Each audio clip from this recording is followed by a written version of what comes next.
Andrew J. Taggart. Here we are in Central Park, and we've been strolling around talking about life. Quite a focus on sustainability and what could bring us a bright and attractive future. Yes. And will it be enough to keep on the way we've been so far? Or do we need some kind of a shift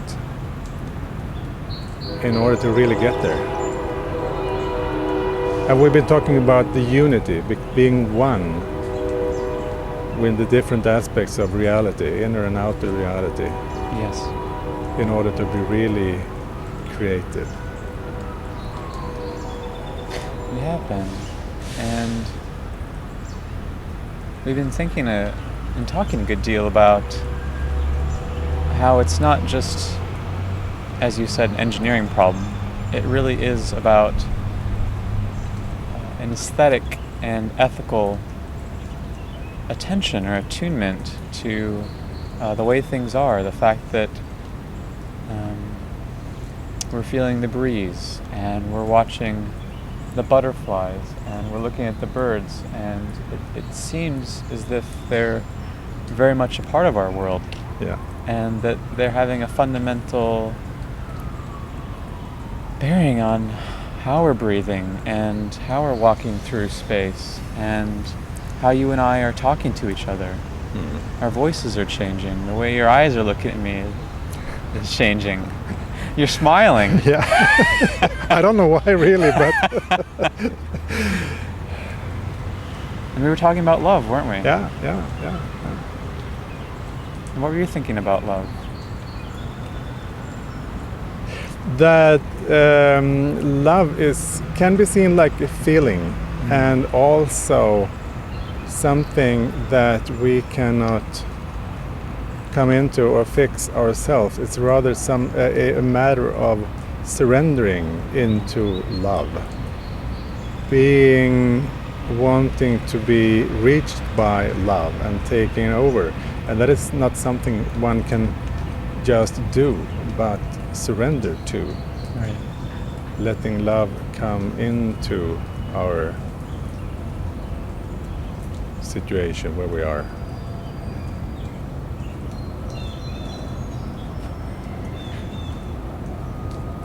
And fear being the contraction that happens when we're not on our way to our potential, to that state that love can bring us to. And that fear really is, in this way, is love, as it tells us how we're not moving in the best of directions. There is something else we could do right now in order to get where we really want to. Right. So we better be more creative if we want to get there.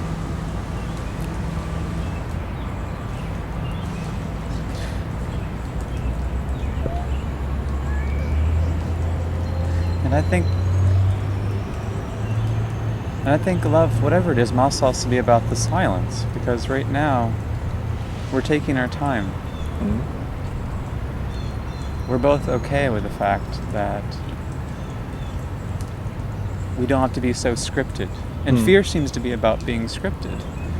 Not only withdrawing from each other, but also feeling as if something, I can't say something about myself, you can't say something about yourself, and we can't hold ourselves in silence, wordlessly. Because in silence, it's also that we're brought back to what you were talking about, the unity. Yeah. Right? I don't feel as though I have to fill in the space between us. I'm not afraid to be around you. We can just breathe. And in not being afraid, we dare to go to a vulnerable space where there's not a knowing where this moment will take us and whether it will go up or down or whatever. But also not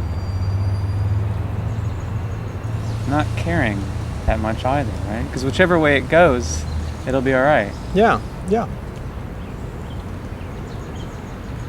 Trusting that if I don't have control and direction, there will be an interplay between us that will take us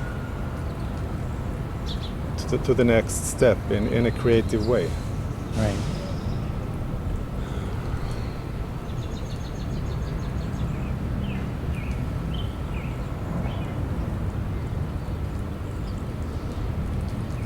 That does seem to be the basis of a shift towards sustainability. And that shift has to be feeling as though we don't know the next answer, No. but we have the right questions. And we're not afraid that we don't have the answer ready to hand.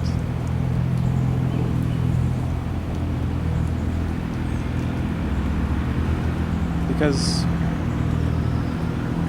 in that moment we're surrendering, as you've said. We're surrendering and perhaps on the way to love.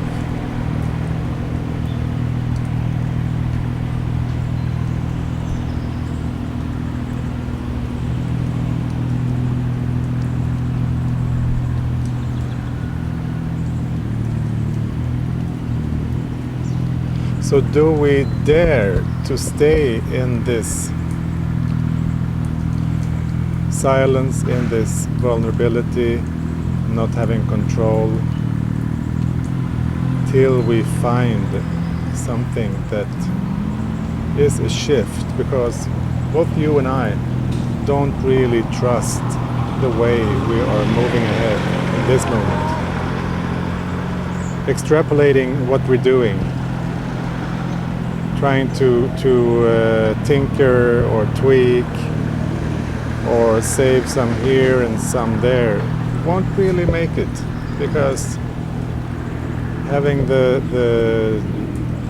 desire of exponential growth, which part of society is aiming for, maybe it's not the best way. No, I think what we want to say instead is at least two things. One is that in the meantime, we need to relearn the virtue of courage.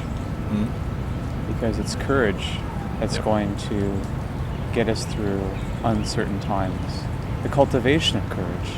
Not courage in one moment, not courage in another moment, but courage as a basic orientation toward life. And the other thing we want to say, I think, is that we'll need to learn justice in terms of what we spoke about before, namely just enough, having just enough. That whatever is my share is not too much and not too little, and my share is not getting in the way of your share, out of fear, right? Out of fear. So we have courage, and we learn again what it means to have just enough. Yeah. And at least that's a start, isn't it? Yeah, and I think it's a safe space if we can create that. Right. That will bring forth so much more creativity and such a shift in our identity, because that's needed, because it's only our identity that we can express. Right. Either I see myself as a coward or having a lot of courage. And as soon as I see myself as having that courage, I will act accordingly and be aware when I am deviating from a courageous path. Right. And trust that in one level we are one. We're part of one subject. And trusting that even though we might have different objective opinions about stuff, on one level we are one, and I won't become really happy before you are really happy, and we can share this, because And it's true. And as you were saying that, there was a butterfly flying over Okay. your head, right? And it was just a little accent to the point that you're making. Okay, That we are all okay. one, and that things are coming into being Yeah. all around us, and that they're going out to being, and that we ourselves are going to perish. But even though you and I are going to perish, doesn't mean that the world, sustainably so, would No. perish.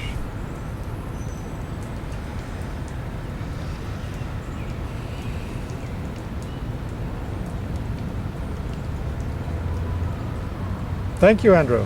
Thank you. It's wonderful. Yeah.